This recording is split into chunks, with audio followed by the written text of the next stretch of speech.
निकाल ली दिल की भड़ास। और अगर अब भी कसर बाकी है तो मुझे गालियां देकर अपने दिल की आग बुझा लो।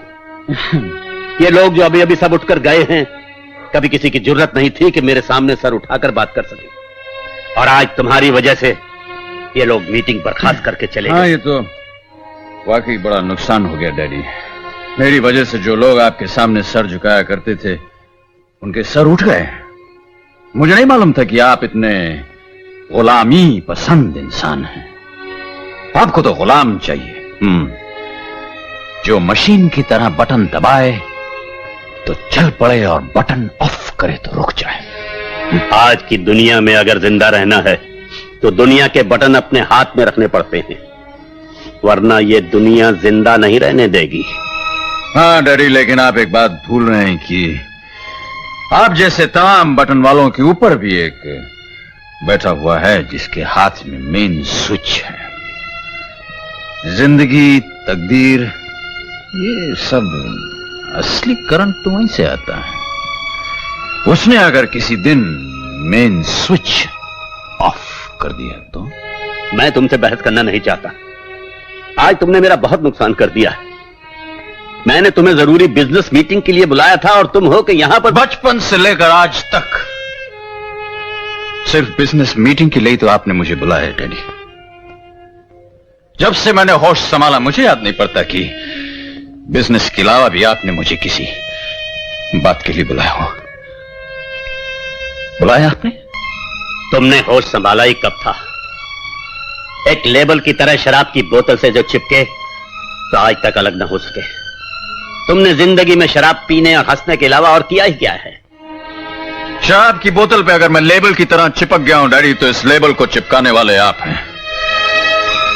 और जहां तक हंसी का सवाल, मैं आपको बता दूं डैडी कि आज तक मैं अपनी जिंदगी में कभी हंसा नहीं हूं। मैं तो दुनिया की खोखली हंसी पर कह कह लगाता रहा हूं।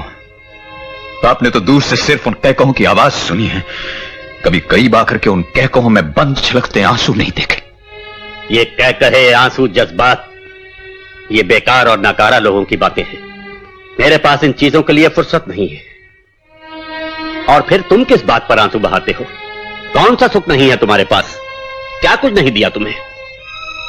हाँ डैडी, आपने मुझे वो सब दिया जिसे बाजार से खरीद के घर में सजाया जा सकता है, मगर वो सुख कभी नहीं दिया जिसे एक दिल में सजाया जा सके। तुमने फिर वही बातें शुरू कर दी। मैंने कितनी दफा कहा है कि ऐसी फजूल बातों के लिए मेरे पास वक्त नहीं है। ठहरिए डैडी, जहां इतनी फिजूल बातें हो चुकी हैं वहां थोड़ी और सही।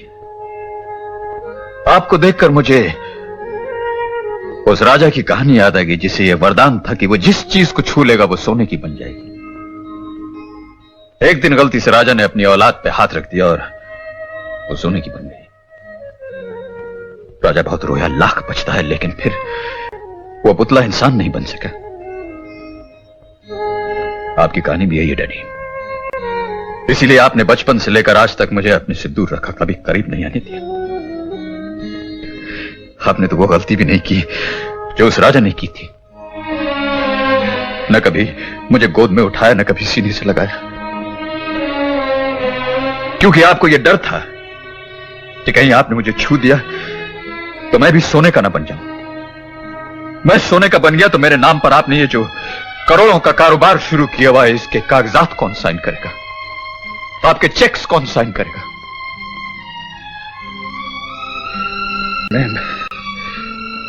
मैं एक बार आपको हंसते मुस्कुराते हुए देखना चाहता हूं। एक बार अपनी इस दौलत की दुनिया से बाहर निकल के तो देखिए। इस दौलत की दुनिया ने मुझे शराब में डुबोकर एक बेकार चलती फिरती लाश बना दिया डैडी। मैं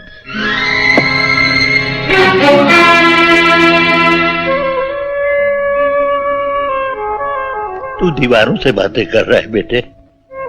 कपूर सब गए? हाँ मिशी जी।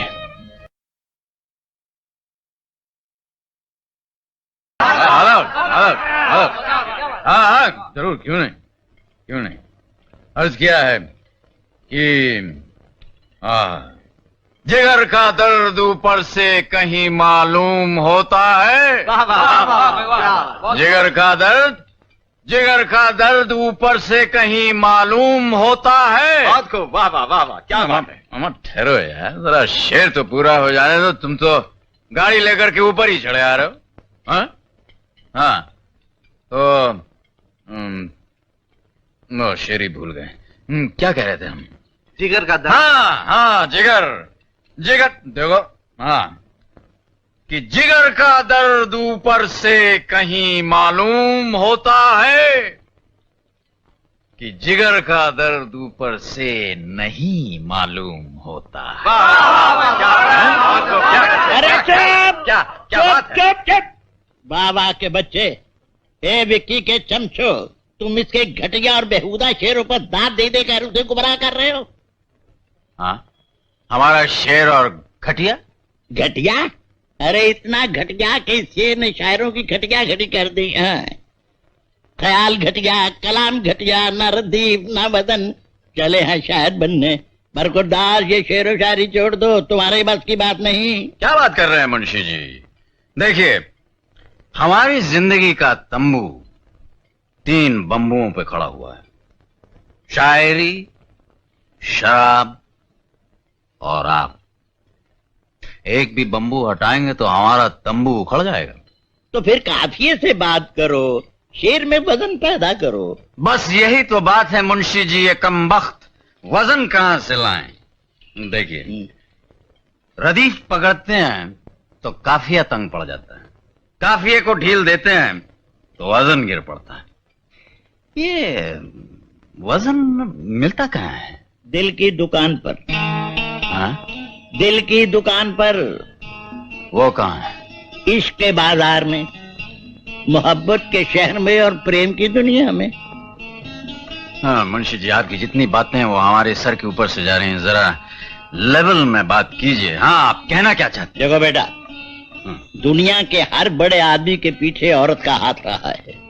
शाहजहां की शोहरत में मुमताज का हाथ था, जहांगीर के इंसाफ में नूरजहां का इश्क शामिल था।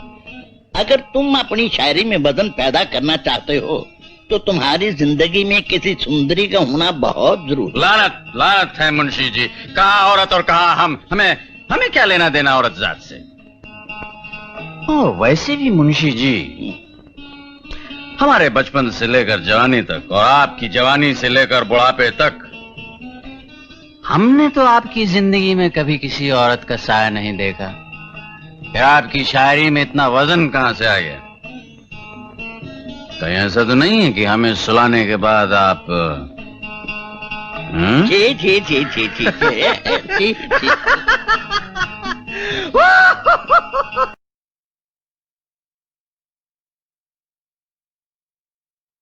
Morning daddy. आखिर तुम अपनी हरकतों से कब बाज आओगे विकी? मेरा करोड़ों रुपए का प्रोजेक्ट तुमने बर्बाद करके रख दिया और साथ में वो कागजात भी जला दिए। क्या दुनिया भर के गरीबों को सहारा देने का ठेका सिर्फ अकेले तुमने ले रखा है? डैडी, पूत कपूत तो क्यों धन संचय, पूत सपूत तो क्यों धन संचय। मैं समझा नहीं। औलाद अगर अच्छी है, अकलमंद है, लायक है, तो दौलत इकट्ठा करने की क्या जरूरत? और अगर वो नालायक नाकारा है तो दौलत इकट्ठा करने की क्या जरूरत?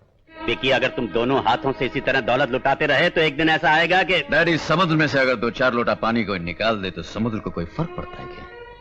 अगर आपको ऐसा लगता है कि मैं आपका नुकसान कर रहा हूं तो आप मुझे बेदखल क्यों नहीं कर देते? विकी, मैं जब भी तुम्हें कोई बात समझाने की कोशिश करता हूं तुम फजूल की बातें करनी शुरू कर देते हो।